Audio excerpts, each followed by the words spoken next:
Olá, sejam bem-vindos ao Desculpa Incomodar, o podcast que a gente se dá o direito de perguntar tudo o que gostaria de saber e ninguém tem coragem de falar. Mas hoje a gente se ferrou, porque os convidados não só sabem as perguntas, como sabem como respondê-las. Eu sou Sérgio Martins e hoje eu digo que a gente tem um programa de pai e filho. Eu e véia. Exatamente. Eu sou teu filho. E quem vê assim pensa que você é muito meu filho, entendeu? Quem vê assim pensa. Mas, na verdade, é Pedro Bial e Theo Bial, entendeu? Você é muito mais minha mãe. Esse aqui é o meu bichinho bonito, meu bichinho totalmente. bonito. Porra, obrigado pelo convite aí.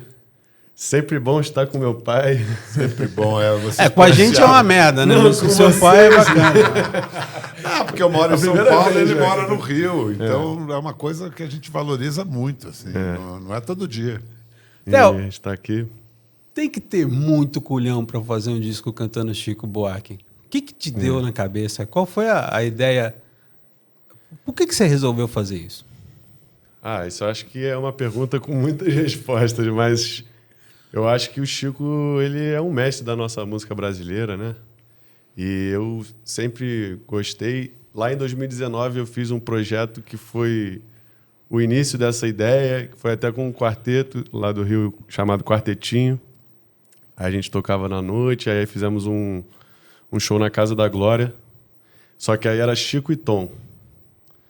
Aí um tempo passou, esse projeto ficou esquecido, aí ano 2024 eu comecei a cantar algumas músicas do Chico também nos meus shows, postei alguns vídeos, a galera gostou, começou a pedir para eu cantar e tal, canta mais música do Chico aí pra gente.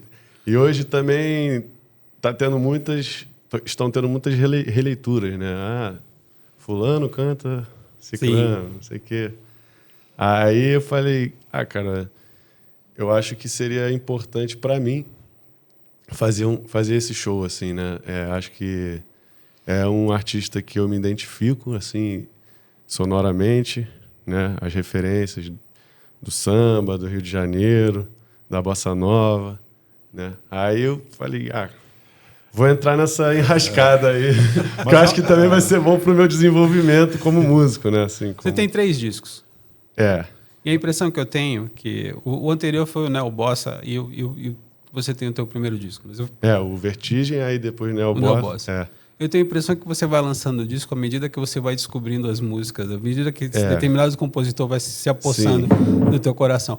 O Bossa é você descobrindo, né, a beleza da Bossa Nova, e o Chico é você dedicando a um cara que veio depois da Bossa Nova, que seria uma segunda geração. Exatamente, porque eu acho que esse período que vem depois da Bossa Nova é o nascimento da MPB, né? Como a gente conhece hoje, que eu nem sei hoje se existe a MPB hoje, né? O que virou MPB esse... é tudo, né? O que virou esse nome hoje em dia, eu nem sei o que é. Mas nessa época que surgiu esse nome, né? Com a Nara, né? Sim. Aí depois o Chico... A época dos festivais, né? A época dos festivais, isso, né? MPB eu acho que foi uma sigla meio criada mais pelo mercado, pela indústria, né? Não é um gênero musical, né? E por isso mesmo é tão complacente, né? Um monstrengo, né? É um monstrengo, né? Porque você tem samba e você tem MPB. Tem rock também. Rock nacional também pode ser MPB, talvez, né? Agora, eu queria dizer assim, não acho que foi culhão, acho que foi inconsequência. Talvez. Eu acho que a gente, até os 30 anos, a gente é beneficiado pela inconsequência. Depois a gente começa a ficar muito... O Theo fez esse disco com 26, bendita inconsequência. E, ao mesmo tempo, uma entrega, um rigor. O Theo tem um rigor grande, desde de dentro dele mesmo, a grande mestre do canto dele, que é a Eveline Hecker, a Tuta, que é uma cantora extraordinária e uma professora mais ainda. Então, acho que ela propõe a ele desafios grandes. Ele foi se acostumando. Então, assim, de repente, não ficou tão grande. Cantar Chico. Vamos cantar Chico. Não, mas é difícil. E Chico não existiria se não fosse a Bossa Nova, tampouco, né? Então, Mas antes a inconsequência foi gradativa, né? Porque antes de fazer o álbum foi um show primeiro. A ideia era fazer um show. cantando as músicas do Chico. Só que aí, para fazer o show, eu tive que ter uma direção do show, arranjos novos, seleção de repertório, músicos. Aí, quando eu vi, não fiz tudo isso aí, vou deixar passar sem gravar. Você consegue lembrar qual foi o primeiro disco do Chico que apareceu assim na tua vida? Que assim, há 26 anos o Chico já era algo de consagrado, né? Eu gosto dos 4 primeiros. Né? Mas ele passou na tua vida antes de você ser cantor? Passou por você? Passou. Mas eu acho que comecei a ouvir mais depois que eu fui querer trabalhar com música. Antes de trabalhar com música, o que você gostava de ouvir? Na minha adolescência eu escutei de tudo, cara. A primeira banda que eu fui fã, assim, foi o Rapa. Quando eu tinha uns 10 anos, assim, 11 anos. E aí, claro, né, nas aulas de violão era Tim Maia, né? Música americana, Lenny Kravitz. Lembro, a primeira música que eu aprendi foi Fly Away, do Lenny Kravitz. Que eram 4 acordes, né? É legal. Beleza. Aí eu acho que o Rapa, assim, foi a primeira que eu... E eu lembro até hoje que teve um show do Rapa que ia ser um dia antes de uma apresentação lá na escola que ia ter, porque o professor que eu tinha aula era o professor da escola. Era um horário extenso, assim. E aí ele começou a organizar umas apresentações na escola. E aí era isso, Semana da Cultura, era no sábado. Só que às sextas ia ter um show do Rapa na Marina da Glória. Eu lembro até hoje. Só que aí eu não podia ir sozinho. Aí eu fui lá com o Edinho, que trabalhava lá em casa, com meu pai, que era motorista. Aí foi eu, ele e um amigo meu da época, o Gabriel. Aí a gente saiu de lá, tipo, 4 da manhã. E a Semana da Cultura era 9, eu tinha que tocar, mas eu lembro que foi bom. Assim. Mas você foi escondido ou não? Não, tinha autorização. Foi com a anuência. Mas o Theo, ele, junto ao gosto pela música, e talvez até anterior ao gosto e à dedicação ao canto, ele sempre quis compor, sempre compôs. Isso aí. Tem umas composições muito primitivas dele que eu adoro, tem umas coisas muito bem-humoradas e tal. E eu me lembro de uma vez... já sei. A gente, Conta. Uma vez, na casa do Gilberto Gil, a gente estava lá, era na época que eu estava fazendo o longa sobre o Jorge Maltner. Então o Theo tinha 12 anos. Foi nessa mesma época aí. E o Theo tinha insegurança de escrever as letras dele. Aí eu falei, fala com o Maltner. O Gil também tinha insegurança de escrever as letras dele, e o Jorge Maltner o libertou. E aí ele foi, e o Maltner falou com ele lá, uns 10, 15 minutos, ele passou a escrever. O que o Maltner disse, não sei, mas libertou o cara também. Isso foi bem também importante. Também foi procurar a pessoa mais livre que existe, né? Em cima do guarda-chuva? Tem a chuva, tem a chuva. Claro, por favor. Atrás do para-raio. Eu não peço desculpas, entendeu? É isso. Maravilhoso. E agora, teve uma epifania na adolescência que foi Djavan, né? Então, é isso aí que eu ia falar. Porque aí depois, assim, dessa fase, dessa minha adolescência, que eu também escutei reggae, rap, música americana e tudo, mas eu tinha aula de violão, né? Aí, conforme foi ficando difícil o violão, eu fui me interessando por outras coisas também, né? Eu lembro que o Leandro Figueiredo, que é o meu professor, né? Nessa época, ele mostrou algumas músicas do Djavan. A aula com ele era assim, ele trazia uma pastinha, essa música aqui, vê se você gosta. Aí tocava, aí eu ia lá e tocava. Essa daqui, toca assim agora. Era assim. O nosso antigo violão, como era? Violão e guitarra, né? Violão e guitarra. É o nosso que a gente compra, era um gibi, né? Aí, o Djavan, quando eu vi aquelas harmonias, aí me abriu a cabeça totalmente para outro mundo que eu não conhecia, assim, né? Que já era... Não sei, porque o Rapa, por exemplo, o Rapa é MPB. Né? O Djavan também mas é diferente, né? Então, assim, nessa época, eu comecei a descobrir esses medalhões, assim, da MPB, né? O Djavan, o Gil também. Mas eu acho que foi bastante Djavan mesmo, assim, na minha adolescência. Foi muito Djavan. Baixa eu lembro que uma vez eu vi uma entrevista do Ed Mota igual ele falava que ele só ouvia música americana, só ouvia standard e tal. Aí ele foi passar um tempo em Nova York e começou a ouvir música brasileira e do Lobo e falou, cara, isso era muito bom, eu tava renegando. Isso bate para você, não? Bate. Isso daí já bateu um pouco depois, Sim. Meu pai sempre falou que eu tinha que estudar fora, né? Sempre quis que eu tivesse essa experiência, assim, e hoje eu entendo e sou grato, assim, que realmente é uma experiência muito boa. Eu até fiquei menos tempo do que poderia ter ficado. Mas eu fui fazer um curso, assim, de 2 meses, né? E nessa época eu estava muito interessado ainda em outras coisas. Estava muito interessado no soul americano, no funk americano, assim, o D'Angelo, né? Que infelizmente faleceu agora. É um dos meus prediletos. Uma pena, né, cara? Com 50 anos. Mas aí eu tava interessado nisso, assim. Lembro que eu fui para lá pensando, assim, Erykah Badu, D'Angelo e tal. Vou tocar na banda do Maxwell. Isso aí, Maxwell. Maravilhoso. Cara, bom demais, cara. Aí eu fui nessa onda, assim. Aí cheguei lá, tive uma aula sobre música brasileira, Tom Jobim, Roberto Menescal, Carlos Lira. Aí foi dando uma saudade do Rio de Janeiro, cara.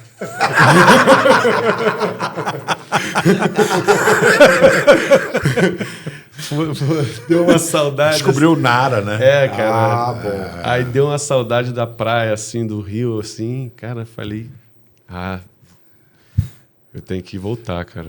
Aí voltei e... Não, depois você ainda ia estudar em Los Angeles, mas aí veio a pandemia e você fez remoto. Fiz online, Aí fiz online.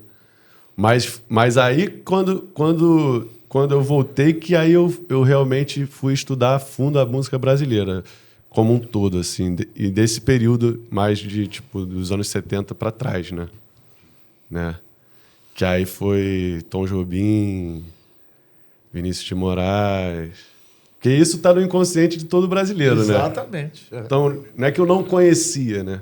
Mas eu sabia ali, Garota de Ipanema, Chega de Saudade. Aí eu te indiquei para ouvir aquele especial da Rádio Batuta que o Chico Bosco e não me lembro quem fizeram sobre o João Gilberto, contando a história de João Gilberto, tentando explicar João Gilberto, né? Tintim por tintim. Tintim por tintim. Da Rádio Batuta. Muito vale muito a pena bom. ouvir. São os 8 episódios. E aí abriu assim. os olhos, assim, quer dizer, os ouvidos. Isso, todos os sentidos. Esqueci de falar do João Gilberto. Eu lembro que nessa mesma viagem, onde eu tive essa aula, que eu falei que deu a vontade de voltar para o Rio e tal, isso foi em 2018. E aí meu pai foi me encontrar lá depois, porque o meu irmão também estava indo... fazia um período fora. E aí foi na Flórida até, eu acho. Eu lembro a gente nas estradas e tal. Foi. E aí ouvindo esse podcast aí, do João Gilberto.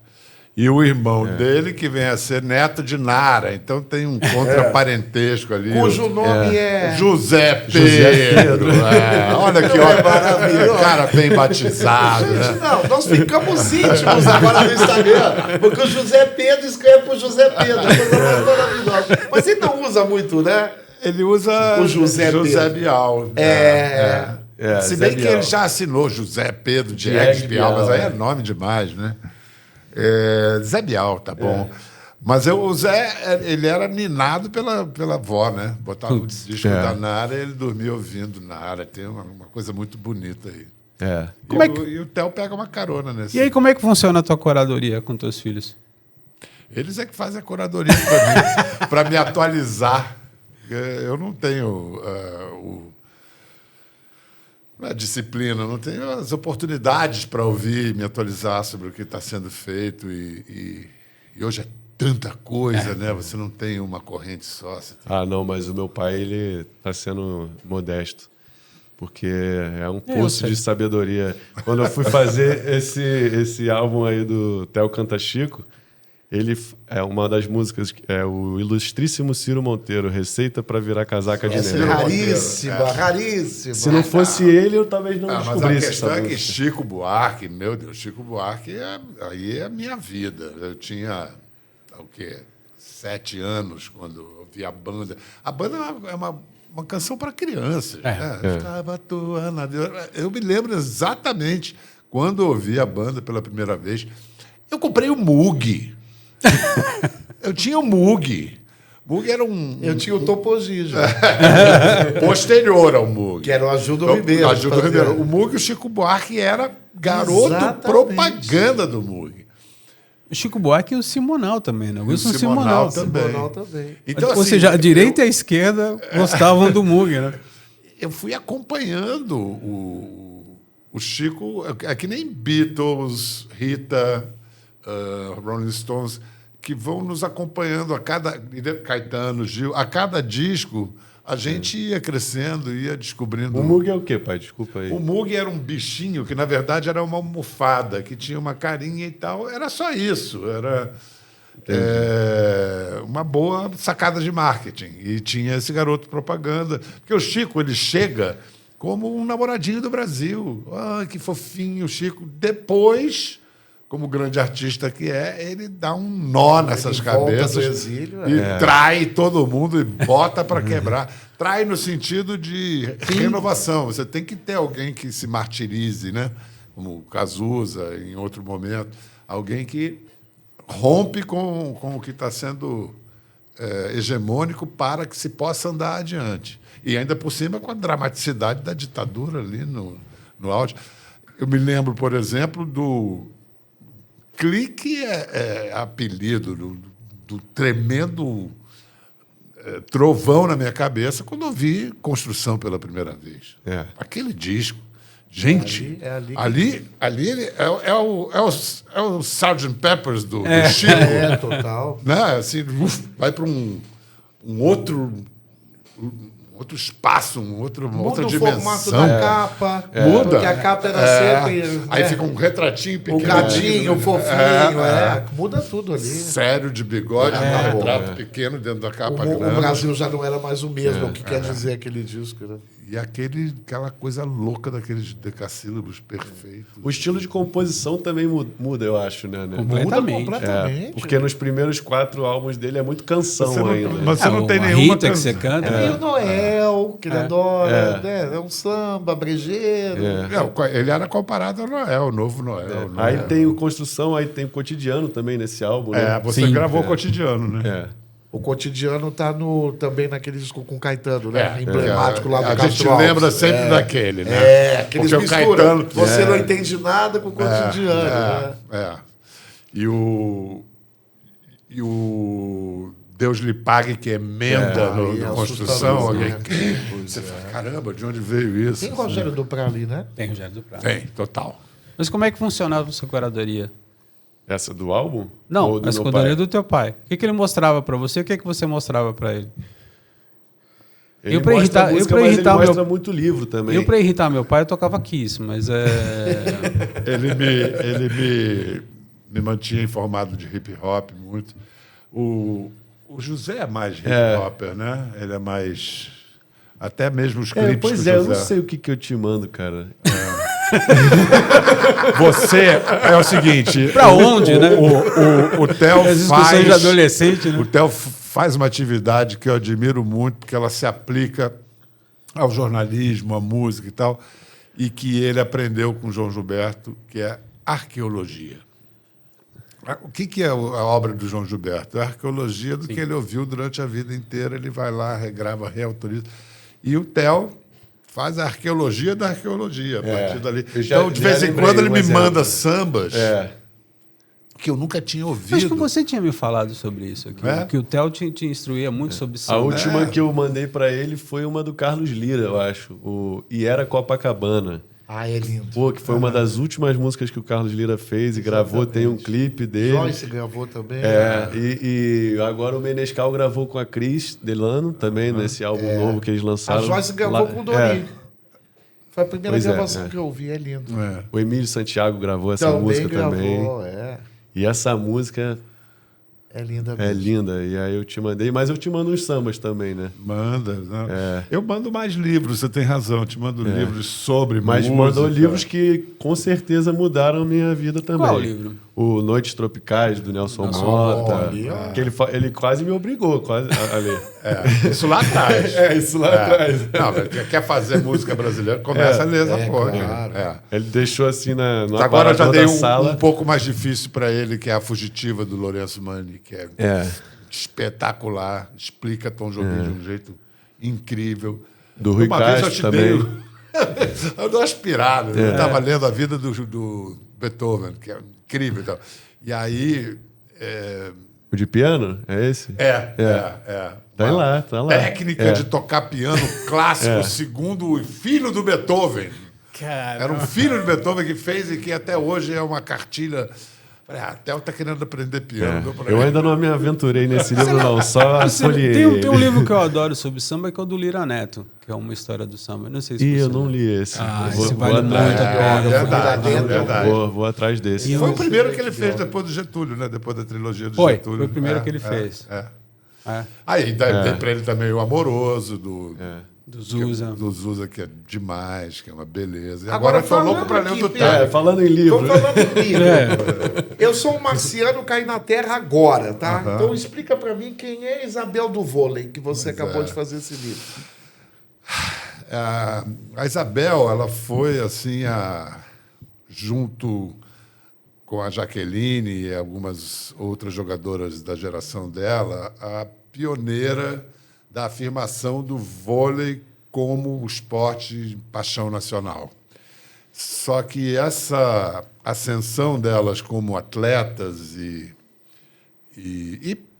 digamos, produto televisivo, numa época em que não se transmitia vôlei, porque não se tinha como medir quanto tempo ia durar a partida, não era um produto televisivo, essa época coincidiu com a redemocratização do Brasil. A virada de 70 para 80, elas aparecem publicamente. 1982 é o grande estouro delas, quando Luciano do Vale, que tinha saído da Globo, faz uma estratégia muito esperta para faturar uns bons resultados que elas estavam tendo e leva para a televisão e produz e promove o Mundialito. Estou entrando em detalhes só para marcar que é 82. Em 83 você tem o início do movimento das diretas. Em 84, a Olimpíada que elas quase vencem os Estados Unidos em Los Angeles, teria sido. E aí, junto a isso, o vôlei masculino estava em ascensão, com Bernard, com Renan, com outros tantos. E aí, em 85, acaba a ditadura nominalmente, porque já vinha aos trancos e barrancos naqueles primeiros anos da década de 80, mas ainda, institucionalmente, ainda vivíamos uma ditadura.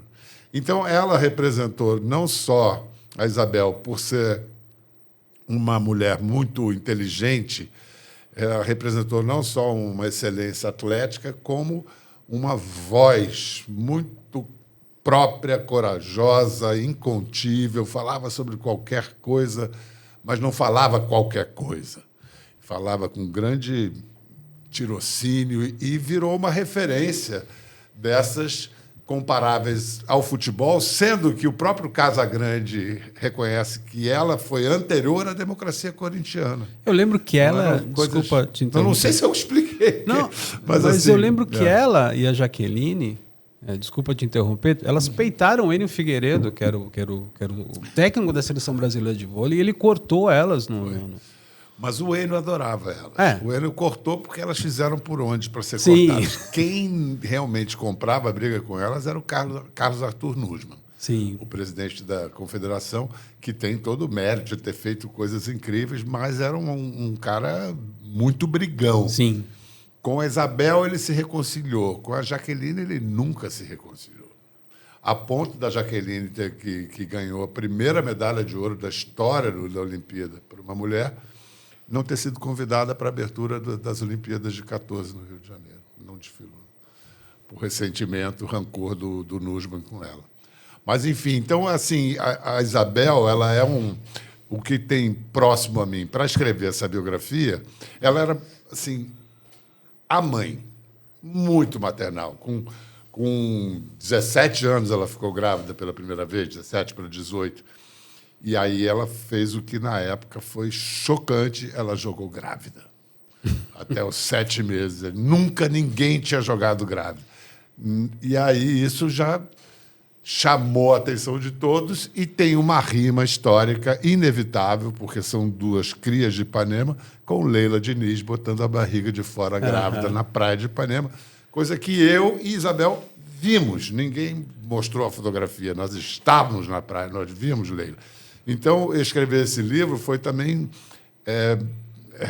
repercorrer a minha história, o caldo cultural, para usar esse clichê, que foi Ipanema, essa República de Ipanema da década de 60, que era extraordinário. E era extraordinário também porque na praia não havia distinção entre intelectuais, artistas e atletas.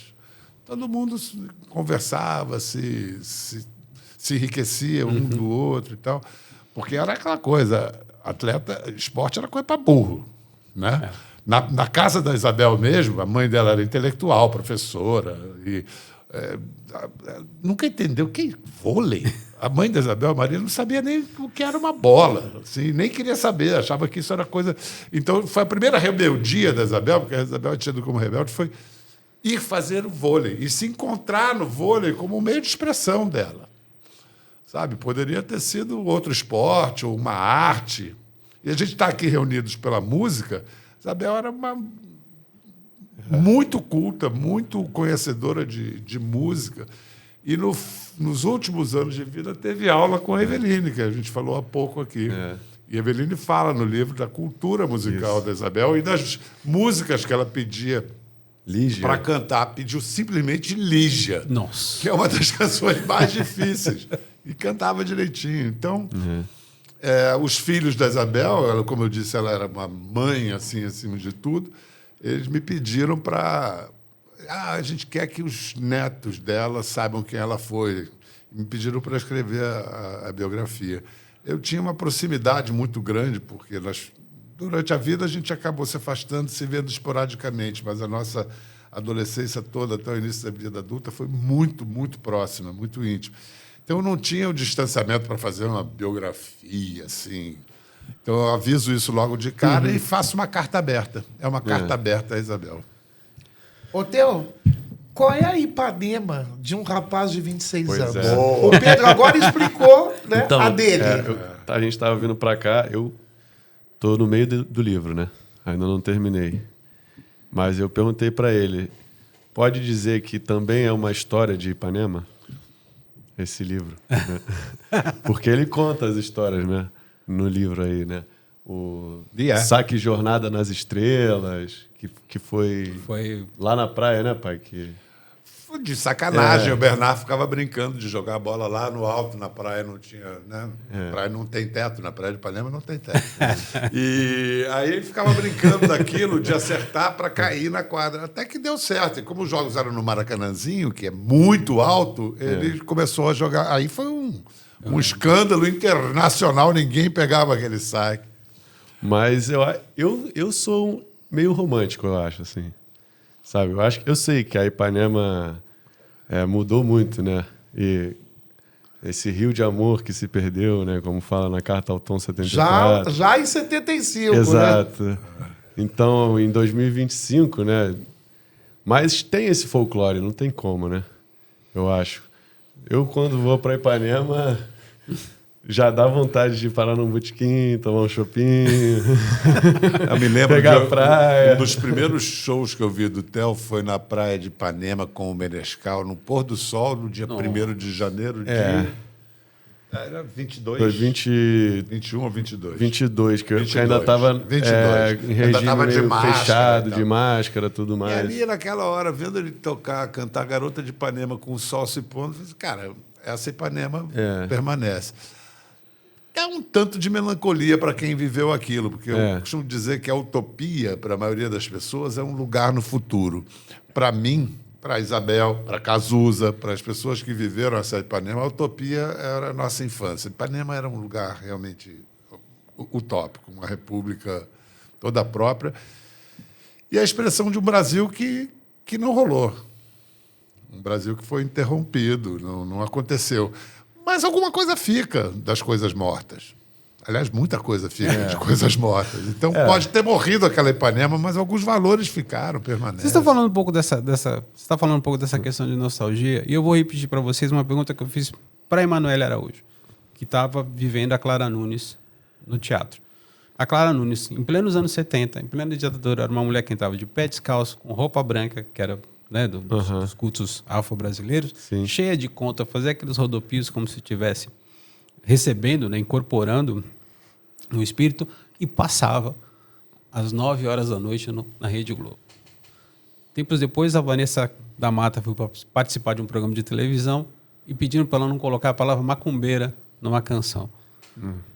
Você que está vivendo isso agora, e você que já viveu, você acha que a gente encaretou? Assístoles e adiástoles. Talvez a gente esteja vivendo uma sístole, mas daqui a pouco vem uma diástole. Acho que certas coisas são tão estabelecidas, não adianta pedir para tentar proibir a palavra macumbeira. É um fato brasileiro. Para usar um exemplo que aconteceu com uma pessoa próxima a você, teve aquela que você está cantando, tem aquela questão do Com Açúcar, Com Afeto, que criou-se uma celeuma, porque era uma canção machista. Você quer me encrencar, né? Ele quer me encrencar. Desculpa incomodar. Desculpa incomodar, mas eu vou te ferrar. Não, é o seguinte, eu acho que o Chico, ele é muito doce. Se pedir assim, por favor, claro que ele não vai cantar. Mas eu defenderia Com Açúcar e Com Afeto até o último dos dias. Acho uma canção belíssima. E acho que você botar um tapume na frente da realidade não transforma a realidade. A realidade permanece a mesma. Há mulheres de vários tipos. Houve mulheres. Por que apagar? Que aquilo ali... Aquela canção é uma canção...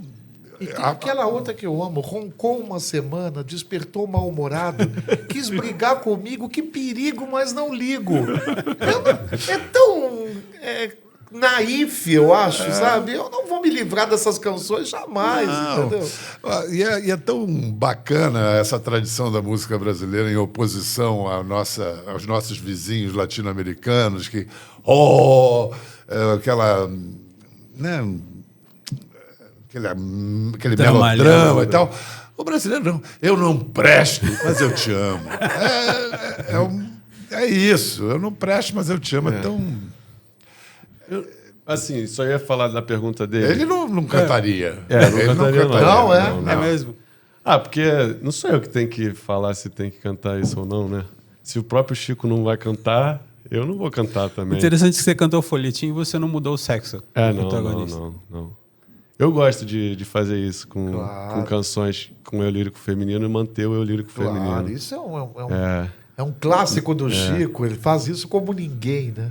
Mas só para completar a história lá de Ipanema, porque eu também, de certa forma, vivi minha adolescência na praia de Ipanema e para mim foi muito libertador também, eu acho. Assim. Ainda tem muita liberdade lá, assim. A praia é a praia, né, cara? A praia ainda é um espaço democrático, né? Não tem jeito. Você foi mais Leblon que Ipanema. Não, mas eu ia para Ipanema. Também. Quando ia pegar a praia, eu ia para Ipanema. Quando eu ia surfar, aí Pontão do Leblon. Gente, não vamos esquecer da princesinha do mar, né? Porque Pois também. Eu estou falando aqui de Ipanema olhando para o Zé. Tem uma história linda também, Copacabana, né? A minha história é toda Leme, né? É tudo... Não, e Bossa Nova. E Bossa foi Nova. Copacabana. Copacabana, ali na Atlântica. Mas eu acho que também tem uma coisa. Eu acho que o Chico fazer Com Açúcar, Com Afeto e cantar isso, a gente tem um contexto. Sim. Agora, eu fazer uma música como essa hoje é um outro contexto, né? Então, também tem que ter esse cuidado, eu acho, né? Então, acho que é isso. A gente tem que olhar para o passado e entender também o contexto em que aquilo estava sendo cantado. Mas as canções... Né? Senão a gente também vai deixar de cantar um monte de coisa de samba, de música brasileira lá para trás, velha guarda. As canções e a música têm um efeito parecido com os livros de ser máquina do tempo. De nos transportar, ter o poder de fazer a gente viver, conversar com alguém do século XIX, da primeira metade do século XX. São máquinas do tempo. Esse cara canta... É um cronista, são crônicas, né? Esse cara canta um clássico do Emílio Santiago.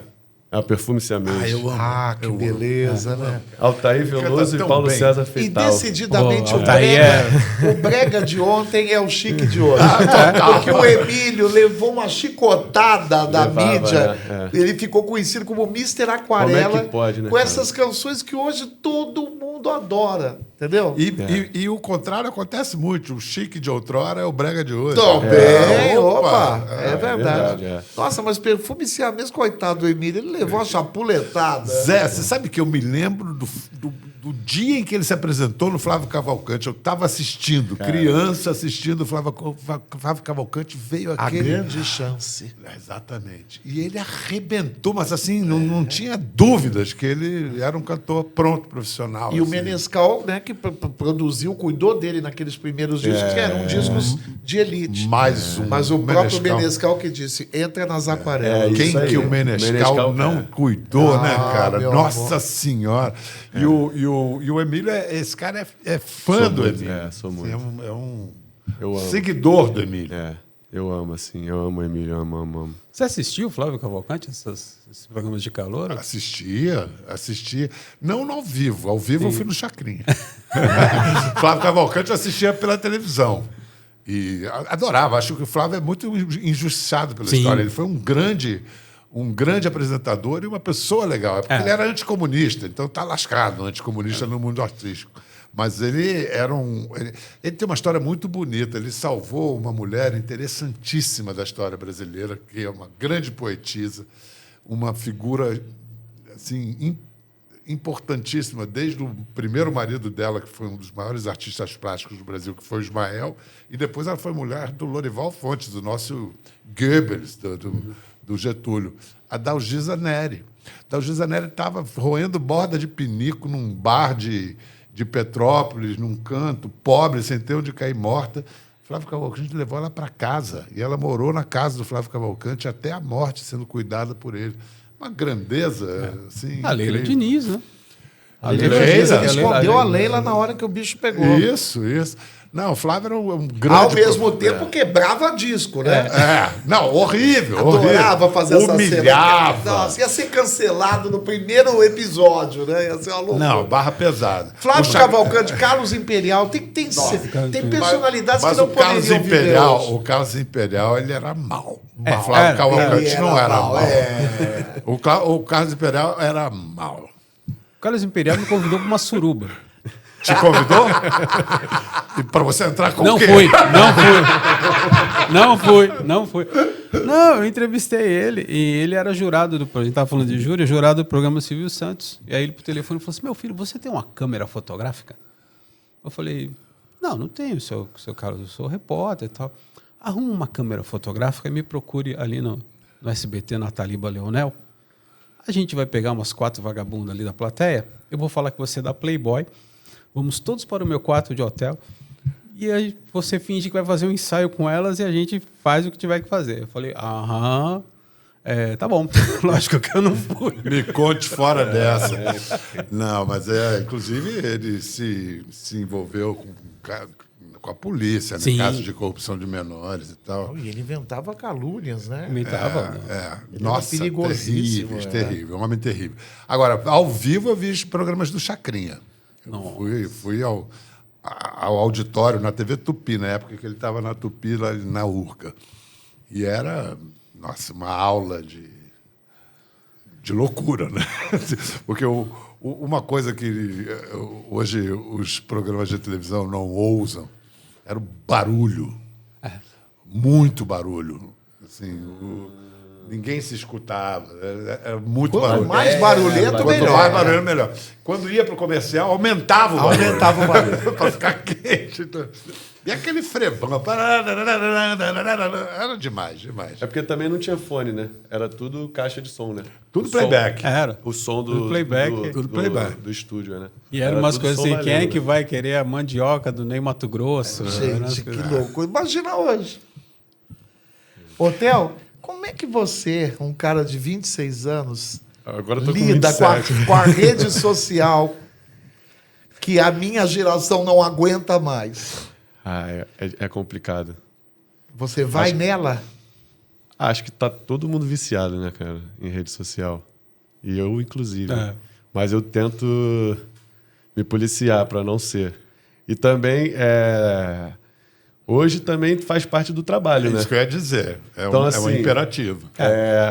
E é difícil você só produzir e não consumir, né? Porque às vezes você vai entrar ali para ver uma coisa, quando você vê, você já ficou mais tempo que você queria. Exatamente. É E às vezes eu entro, vou postar um vídeo, aí posto, só que aí depois é outra coisa, aí caraca, aí quando eu vi, perdi um tempão. Eu nunca tive tanta Acho que isso inveja de um acontece com gerente todo mundo, de um banco. Distrai. Que o gerente de um banco não precisa ter rede social. Eu tenho uma inveja de gerente de banco. Porque o que aconteceu? A rede social ficou mesmo para os artistas. Somos nós que temos que fazer o simpático e dizer: vem me ver. Mas acho Dá um que like. Últimos ingressos. acho que hoje até se estendeu para além dos E artistas aí, também, né? o que deprime é que dá 15 mil views e você precisa encher somente 120 lugares. E não enche. Esses 15 mil foram lá fazer o quê, esses 15 mil? Que não compraram um ingresso, entendeu? Então, isso é uma coisa também que a gente tem que pensar, né? Porque tem artistas que às vezes as redes sociais não são muito grandes e conseguem fazer as coisas, fazem shows, tem público, fazem é a minha bilheteria. dúvida. E tem artistas que têm as redes sociais gigantescas e não conseguem. Isso. Às vezes o cara é viralizado no Spotify, no YouTube, mas você não vê ele fazendo show grande aí por aí.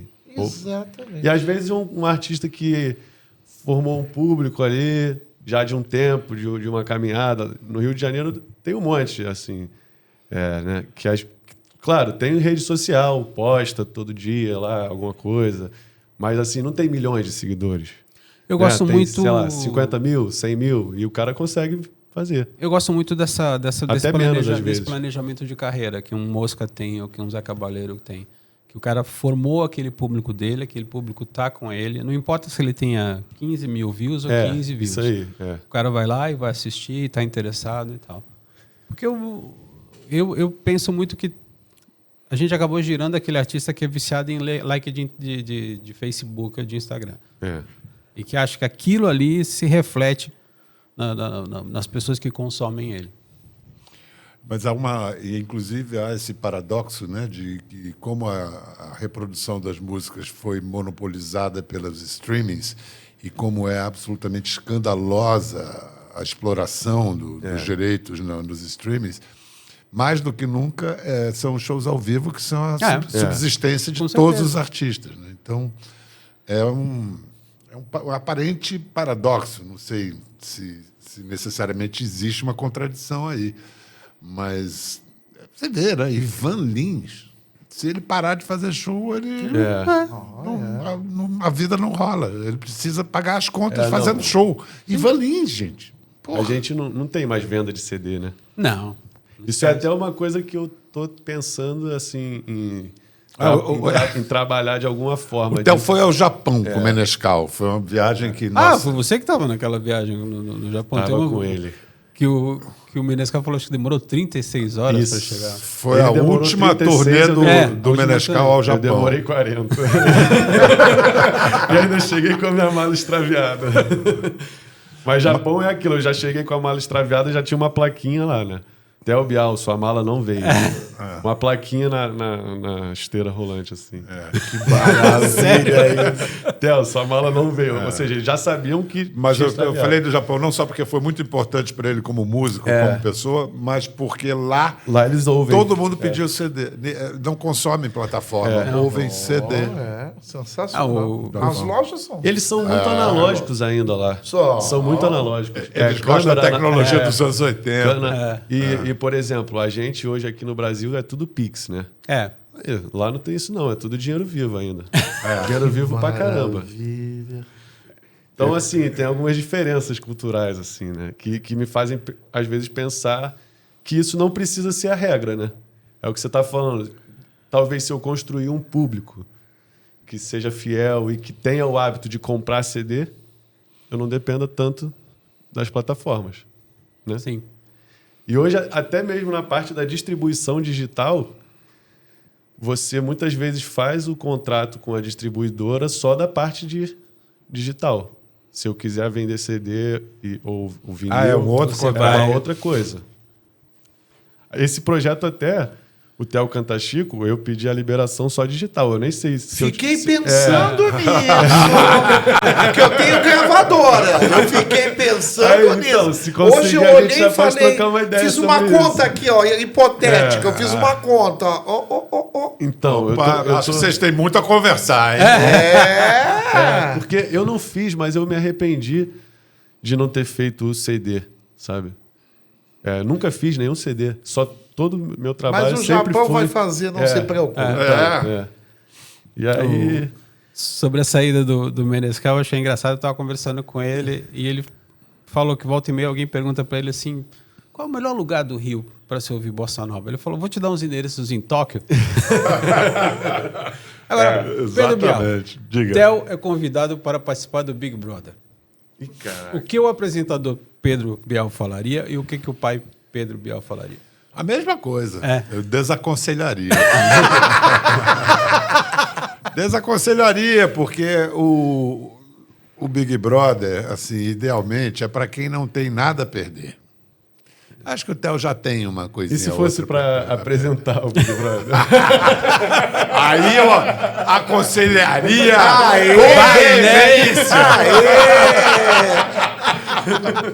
Ô Pedro, você acha que a televisão ainda tem poder ou migrou pro celular? Não, acho que a televisão ainda tem um poder. Tem A TV poder. aberta ainda tem um poder impressionante, assim, é muito... É notável, assim. Inclusive, grandes estrelas da internet, quando vão lá no programa, depois reagem e falam assim, nossa, é um tipo de exposição que eu nunca tive antes, uma reação, e uma reação nas próprias redes. Não, eu fui lá e virei o rei Roberto Carlos. Não tá entendendo. Ainda é impressionante a força da TV aberta e ainda será por algum tempo, por alguns anos. E no Brasil, então, nem se fala. Existe uma experiência coletiva, né? Você vê o Vale Tudo, a novela. A pessoa, se quisesse, assistiria no Globoplay. Eu assisto ou no assistiria Globoplay. ali. Eu assisti Você não no- assistia ao vivo? Não, porque eu não tenho televisão em casa. Tenho só um monitor. Olha a geração. Você não tem aí. televisão, Olha a cara? geração. Tenho só um monitor que eu conecto no computador. Essa é a geração deles. Jogo no Globoplay. Mas jogo de futebol. Paramount, sei lá. Globo mesmo. Globoplay. No SBT também. Esse sacaneia. Contra o Lanús foi, né? SBT. Claro. Pô, Fluminense e Lanús. Porque perdendo. essas experiências coletivas, como uma novela bombando, o jornalismo, o futebol, a TV aberta é insubstituível. Mas hoje você pode ver TV aberta na internet, né? Sim, sim. Não, e cada vez mais, agora com a nova TV 3K aí, nossa, então vai 3.0, né? Isso vai ser tudo aqui, né? Vai ser tudo aqui. Você sente falta de uma gravadora na tua vida, Theo? Ou você acha que independente... Sente? Sinto. Você acha, Não, então, que quer dizer, o não artista sei. hoje ainda precisa de uma gravadora? Com certeza. Se tiver uma proposta para mim, com certeza eu vou ouvir com bastante carinho, assim, porque independente tem seus lados positivos, mas na maior parte das vezes é porque eu não sei também qual seria o modelo, né?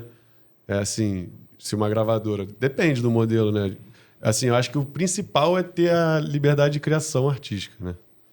Mas assim, ter alguém que vai bancar os custos da gravação e vai produzir, pagar os músicos, vai te dar um pouco mais de tempo para pensar no que você quer. Você vai ter uma assessoria de imprensa. Assessoria de Mas é que- imprensa, marketing digital.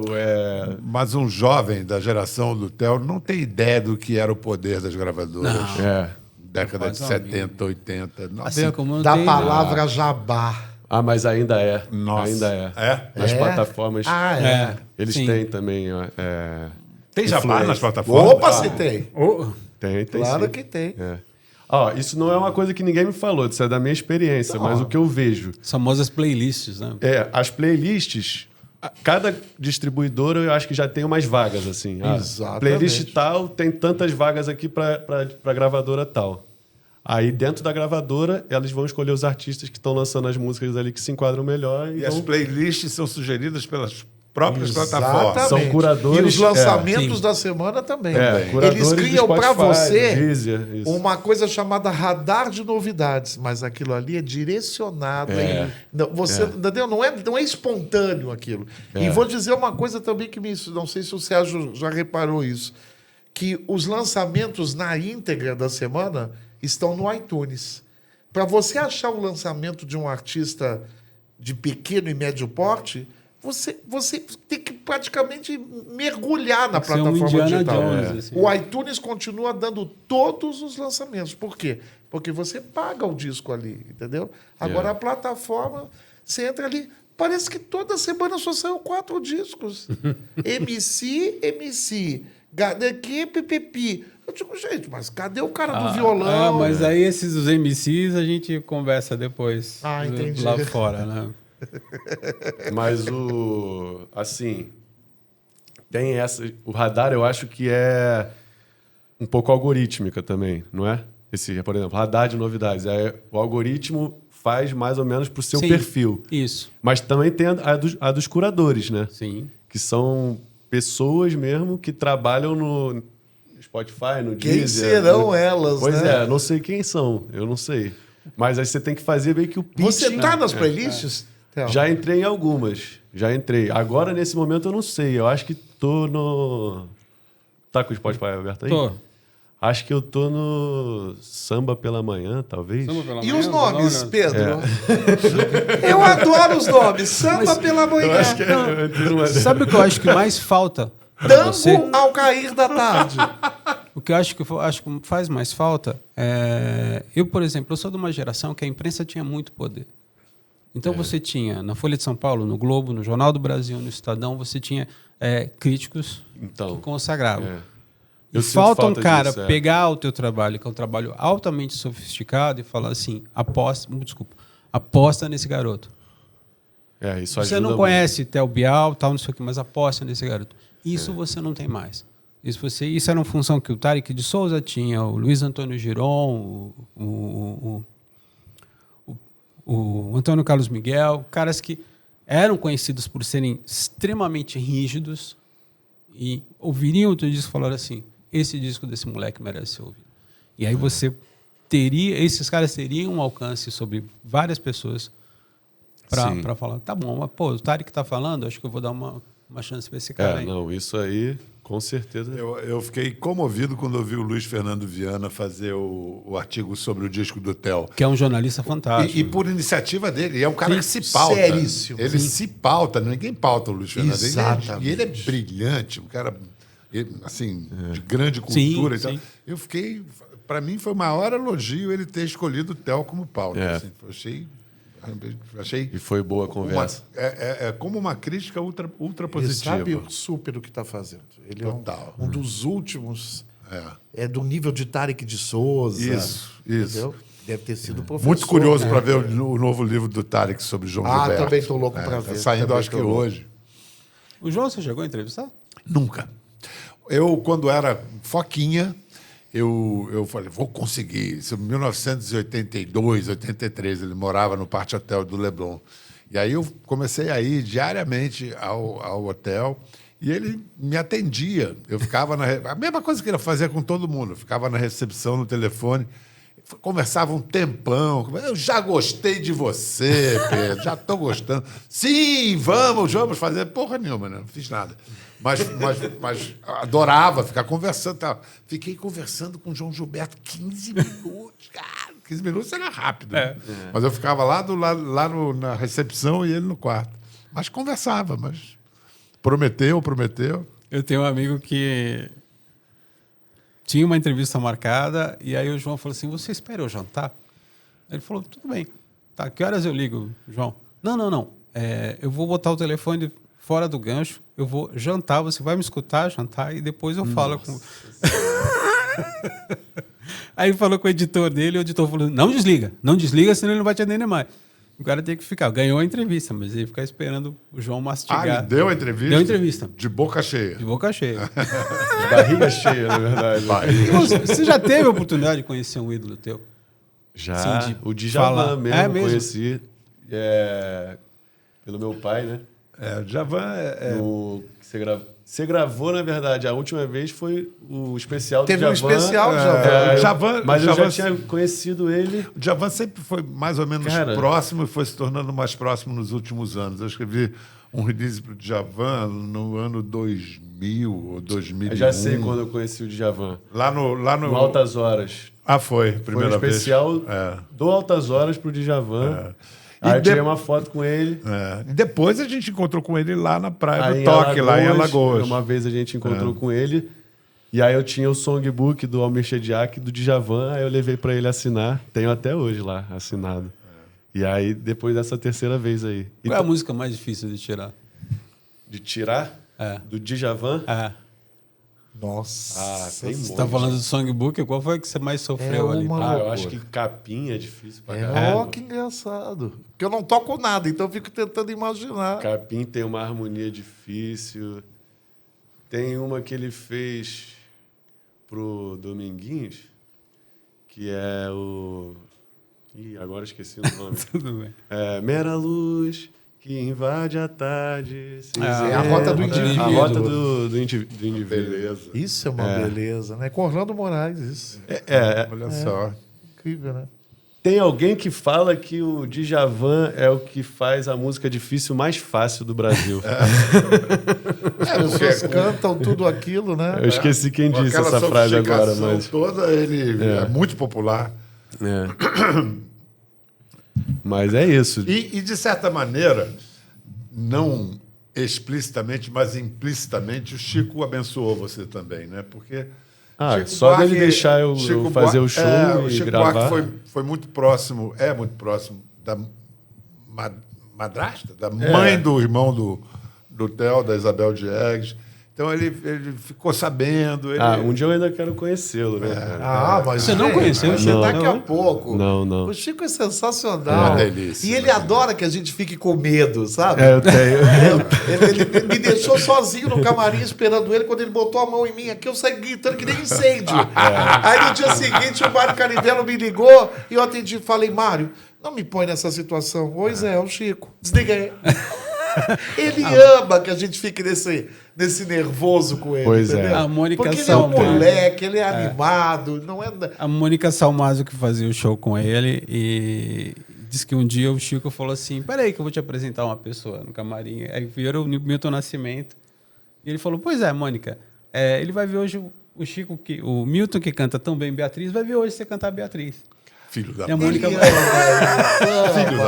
Filho da puta. E sai do show para jogar bola. Eu acho sensacional. É inacreditável. Eu queria falar uma coisa que te trouxe até aqui, né? Que eu pedi tanto que você viesse aqui com o Pedro, que eu vi você numa entrevista no Sem Censura e fiquei muito impressionado com a tua educação, com a tua gentileza, com a tua elegância, com o teu sorriso aberto, a ponto da apresentadora, a Cissa estava na bancada, tinha na bancada, né? Ela se desequilibrou e falou coisas lindas sobre você, e eu postei e viralizou. Pois então, eu te agradeço aí. mas eu fiquei muito, de fato, muito emocionado, impressionado contigo. Eu queria te perguntar o seguinte, a minha geração, né, que te viu nascer, você teve durante os teus primeiros 2 anos, a separação foi confusa do Pedro com a Júlia. Gerou maledicência, gerou fofoca, gerou um monte de coisa. Sim. Como é que você chega a essa suavidade que você tem hoje? Você exala bem viver. Você teve um momento traumático na tua vida? Como foi isso? Eu acho que esse bem viver é um exercício diário, né, cara? De reconhecer, assim, o que eu tenho de bom na minha vida, sabe? As pessoas que eu tenho em volta de mim, quem eu amo, assim, de reconhecer essa parte boa. Eu tento sempre olhar a parte boa das coisas, assim. E eu acho que, cara, na minha infância, isso foi bem conturbado mesmo, assim, né? Essa história toda, mas é algo que que tem que ficar onde ficou, né? Na infância. Acho que a gente tem que... Em momento algum você foi um menino revoltado? Eu acho que na minha infância eu fui um pouco, sim. E aí, quando eu comecei a tocar violão, acho que isso também me ajudou, assim. O violão foi uma terapia? A música me ajudou bastante a lidar com isso, assim. Acho que até hoje, quando eu tô estressado ou então ansioso, alguma coisa, eu sento com o meu violão ali, começo a tocar e isso daí vai me acalmando, assim. Mas eu acho que, hoje, cara, isso daí já passou, né, cara? É a história do meu pai com a minha mãe, né, cara? Acho que hoje eu até falei assim, será que eu levo a minha mãe lá? Entendeu? Acho que, não tem mais nenhum problema entre a gente. Mas é importante a gente falar da sua mãe, se a gente está falando de você como artista musical. Acho que essa infância vivida dentro do litígio foi, surpreendentemente, formou um diplomata. O Theo, desde muito cedo, ele aprendeu as artes da diplomacia. Diante de um fato da vida que só quando a gente vai ficando mais velho percebe que é um fato central da vida, que é a ambivalência. Nossa, meu pai, minha mãe, eu tenho amor, mas ao mesmo tempo eles brigam. Olha só quanta coisa ele tem que equalizar na cabeça dele. E isso foi formando um cara com grande sensibilidade para as emoções, os afetos, e se tornou realmente, desde muito cedo, diplomata intuitivo. E a Júlia foi de uma importância fundamental para a educação musical do Theo. Ela brinca que, na verdade, era para eu ser ator, né? Só que aí ela não queria que eu fosse ator, não. Aí ela me jogou para música. Nem ser jornalista. Eu, acho que jornalista... Você foi um bom aluno? Foi um bom aluno, Theo? Eu era bom aluno. Bom aluno? Quer dizer, eu era bom aluno até o último ano. Até o último ano, quando ele chutou o pau da barraca. Mas o Theo, ele é muito bom ainda em matemática. Isso me surpreende, porque eu sou uma besta quadrada. Ele era tão bom em matemática que muitas vezes ele não sabia, não tinha feito a lição, mas ele resolvia os problemas de um jeito que ele encontrava uma solução por si mesmo daquela equação, olha só, coisa louca. E matemática e música, assim, né? Na verdade, eu era mediano em matemática, mas eu prestava atenção nas aulas, então eu já era acima da galera, assim, da turma. Mas eu, na verdade, eu fui fazer filosofia, que eu acho que é onde tem minha ligação com meu pai, assim, da leitura, do jornalismo. Eu acho que essa coisa da filosofia tem a ver com isso. E aí, fazendo filosofia, eu não me formei, mas eu fiz 2 anos. Eu descobri que essa coisa da matemática, na verdade, é da lógica. Porque quando eu tinha aula de lógica na faculdade de filosofia, eu tinha facilidade de achar assim, as soluções assim, das questões, né? Lógica de primeiro grau, de segundo grau, que aí você tem o argumento, né? Porque a lógica foi uma forma que os gregos inventaram de contrapor os sofistas, né? Que eram os caras que eram como se fossem os advogados, ou seja, qualquer coisa que acontecesse, eles davam um jeito de falar aquilo de alguma forma e tirar vantagem. Então, eles eram persuasivos, né? Os advogados não mudaram muito.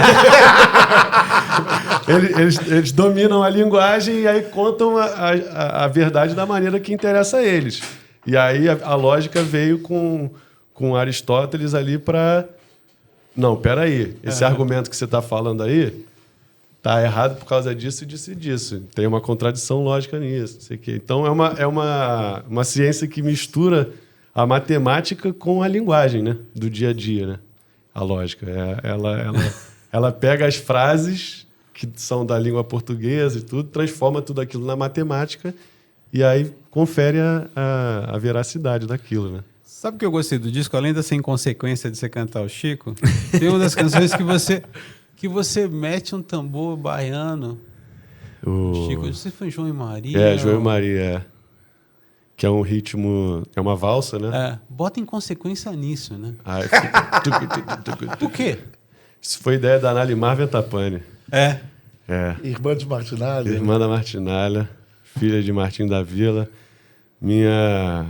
Uma das minhas madrinhas aí da minha vida. O Theo virou um agregado da família Metapane, da família da Vila. É, porque meus pais brigaram na infância pela minha guarda. Aí eu fiz 18 anos e os dois vieram pra São Paulo. Arrumou a família lá em Vila Que maravilha! Exatamente, tá tudo explicado. Aí quando eu fiz 18 anos, pum, os dois foram pra São Paulo e eu fiquei sozinho no Rio. Brincadeira, né? E assim, o Theo fez o contrário no Rio de Janeiro, em geral, vai da Zona Norte para a Zona Sul. Ele fez o que Bete Carvalho fez, foi da Zona Sul para a Zona Norte. Porque, na verdade, quando eu voltei dessa viagem, que eu mais ou menos descobri a Bossa Nova e tudo, eu estava no meio dessa faculdade de filosofia, estava trancado assim.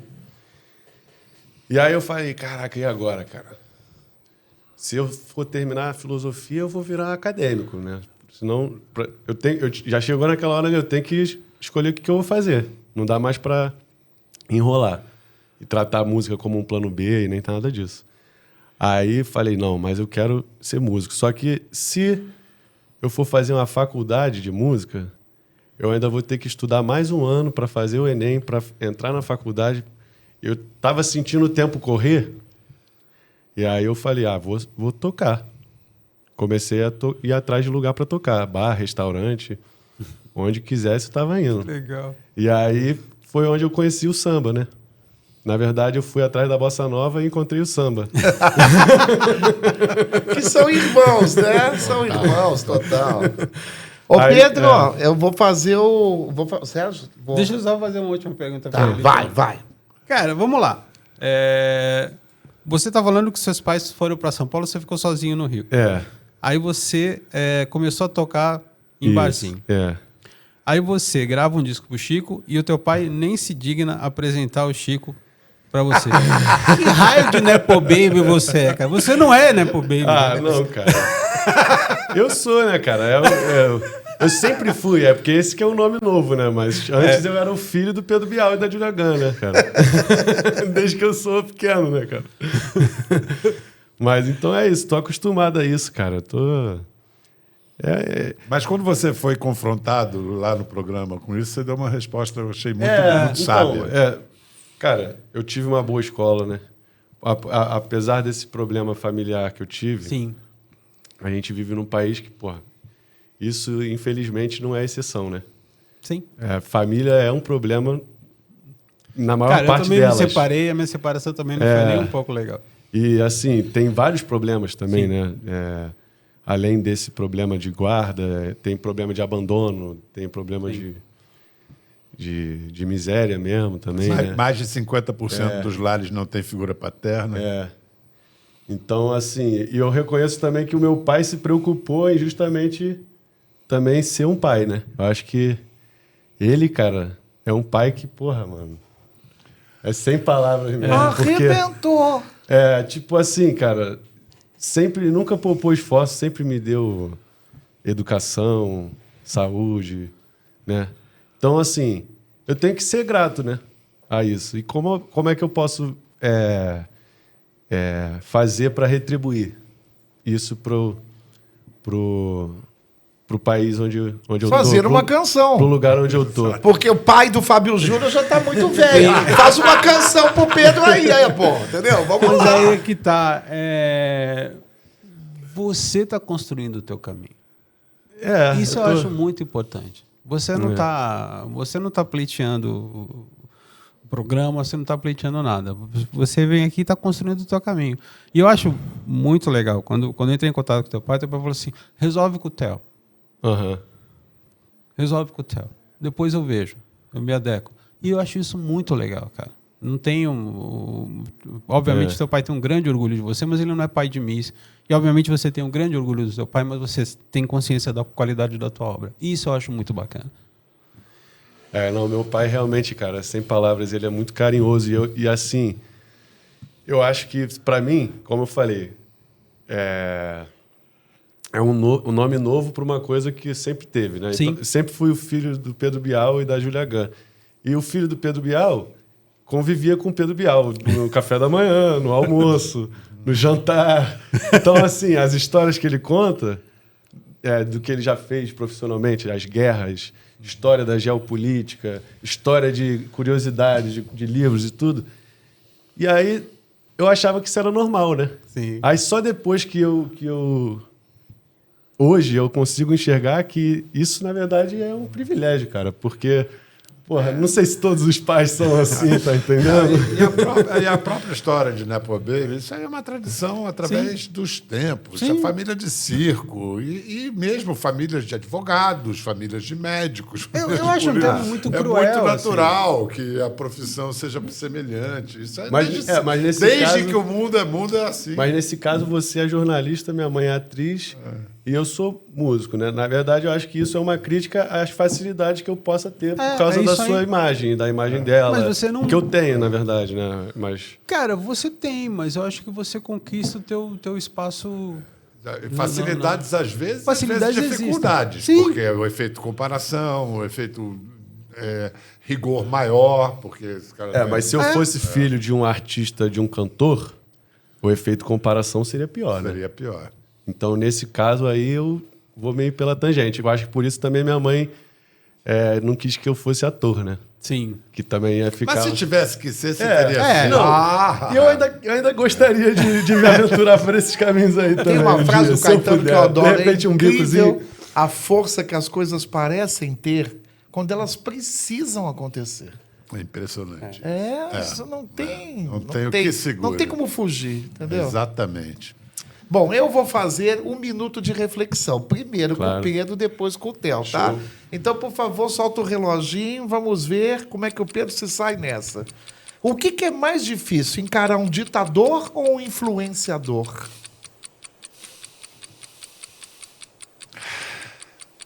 É mais difícil encarar um ditador. Porque o ditador não joga nas regras da democracia. Ele usa da força bruta, da autoridade do poder. O influenciador, em tese, tem que jogar nas regras da democracia, da lei do mercado. Ele se afirma dentro desses parâmetros.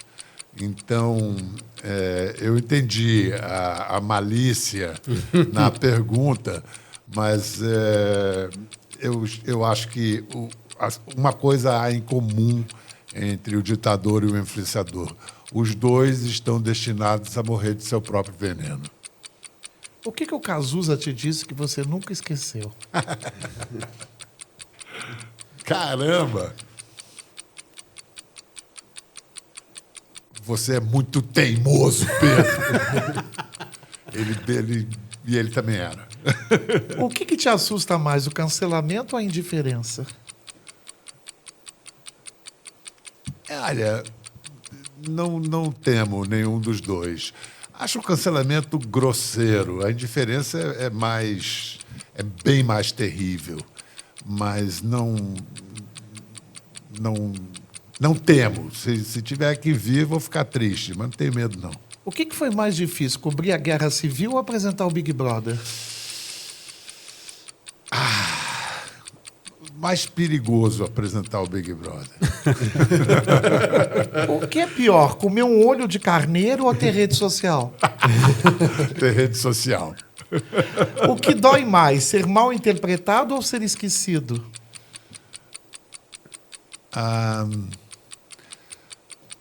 Putz, eu esqueci.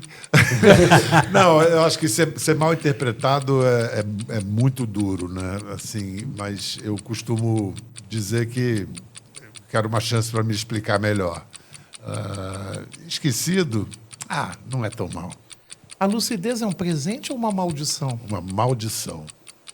Qual a pergunta que o Pedro Bial de hoje faria para o Pedro Bial de 1981? Você tem certeza? Agora vamos pro Theo, vamos ver. 23. Minuto de reflexão para o Theo Bial. Lá. Um verso que você leva para a vida. Deixa a vida me levar. O que você faz quando sente medo? Vou com medo mesmo. Um defeito que você gosta de ter. Ser teimoso, talvez. Mas, não posso me alongar muito, né? A bossa nova do Menescal ou o samba do Chico? Sacanagem. Aí não dá, não. Letra ou melodia? Não vou responder, não. E tá bom. A bossa nova do Chico e o samba do Menescal. Boa. Qual foi o primeiro isso, disco viu? que você comprou sozinho? Então, acho que foi do Djavan. Letra ou melodia? O que vale mais pra você? Vale mais letra. Existe uma música que te faz chorar toda vez? Toda vez não, mas que me faz chorar. Que já me fez chorar muito. Qual é? Prudência, da Maria Bethânia. Que a Maria Bethânia gravou, na verdade, do Tim Bernardes. É lindo mesmo. É. Que pergunta que você gostaria de fazer pro Pedro Bial que você ainda não fez? E aí, valeu a pena? Você é uma grande alma. Senhores, bora cantar? Ainda tem isso. Bom, é o pedágio, né? Então, a gente ia ensaiar, mas aí eu peguei muito trânsito na Dutra ontem e a gente não conseguiu... Nem sei o que você vai cantar. Vamos Canta e cantar faça nossa uma música, segunda né? voz. Vamos cantar nossa música. Ah, é? Tá bom. Primeiro a gente canta nossas músicas, aí depois, se der tempo, a gente canta um Dorival Caymmi. É uma música só? Quantas você quiser. Pô, mas essa você canta a música que você Dorival é maravilhoso. Tá chegando o som aí, será? Acho que eu vou abaixar um pouquinho o microfone aqui. Calma aí. Assim acho que vai...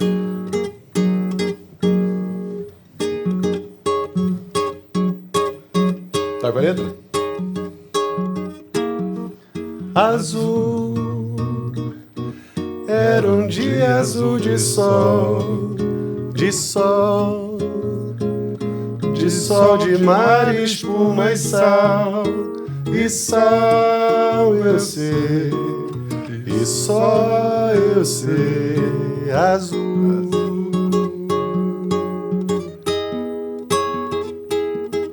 Então, no ar baixou como avião um dó, um ar que parecia aqui então pousou uma paixão.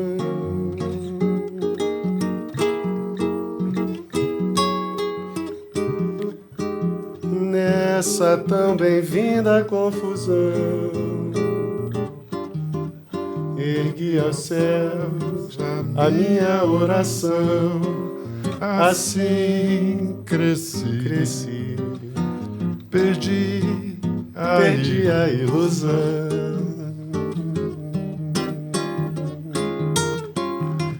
Foi embora,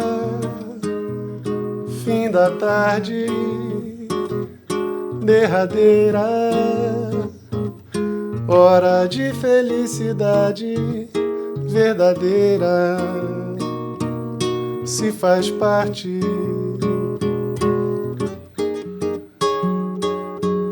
Ficou só pela metade.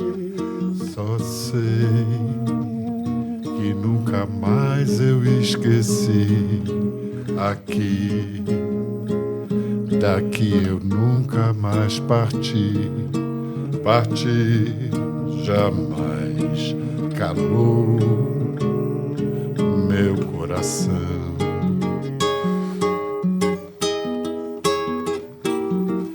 Perdão em mais que doce confissão, perdi pra sempre o que esqueci. Chorar pra quê? Meus olhos querem ver.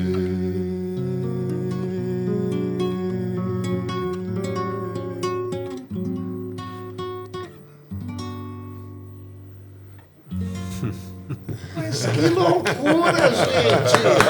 Pedro! Assina com a minha gravadora. O teu já tá pagando os direitos dele, entendeu? Você quer arriscar o Caymmi? Cara, pode Vamos ser, lá. então. Não vamos, não, Chico, Que Caymmi, Sérgio? Caymmi, Dorival Caymmi. Ele falou, não era isso? Mas pode ser também. Cara, ó. Não, Pegamos o Chico, tá com o Chico aí. lançando um Então eu vou Chico, cantar aqui.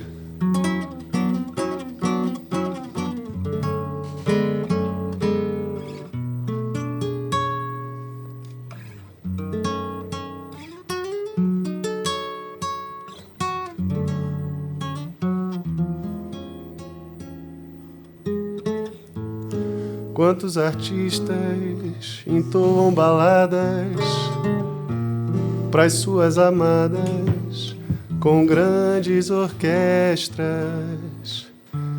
Como os invejo, como os admiro, eu que te vejo e nem quase respiro. Quantos poetas românticos, prosas, exaltam suas musas com todas as letras.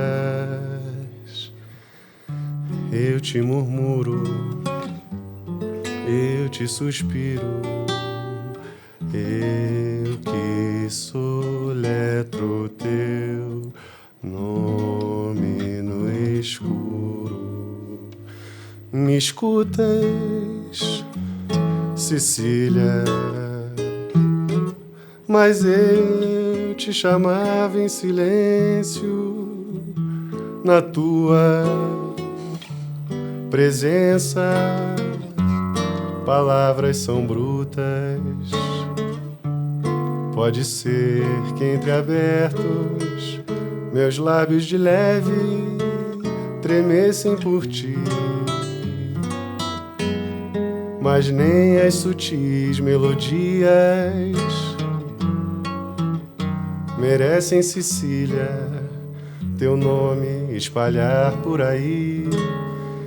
Como tantos poetas, tantos cantores, tantas Cecílias com 1000 refletores.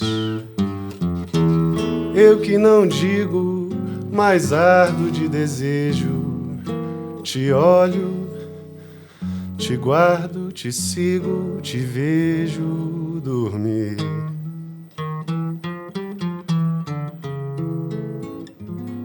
Me escutas,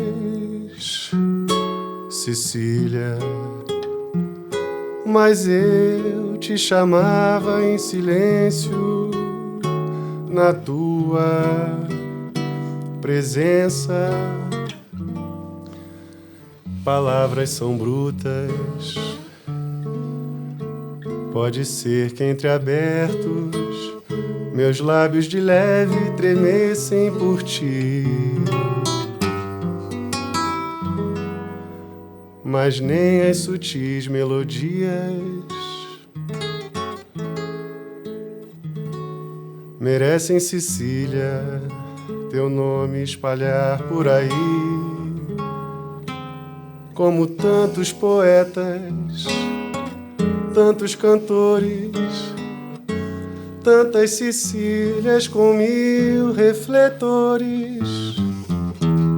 Eu que não digo, mas ardo de desejo. Te olho, te guardo, te sigo, te vejo.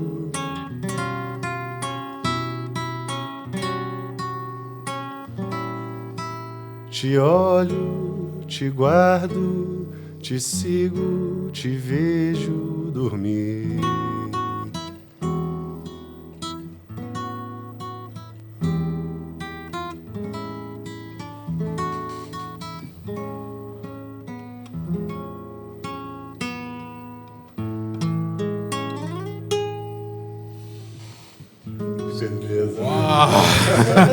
Que beleza. Cara, muito.